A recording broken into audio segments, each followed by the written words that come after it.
Listen to this. The revelation of God that will make you to know him is a special revelation, not a general revelation.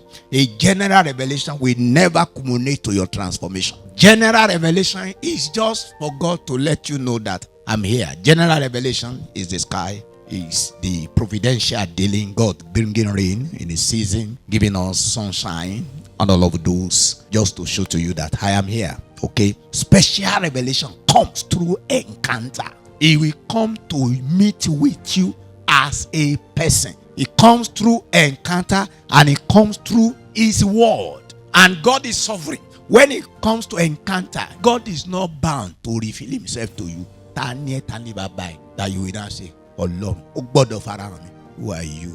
Can I tell you this? Those who desire to know him, he does not reveal himself to them. He reveals himself to those whom he knew. They are his.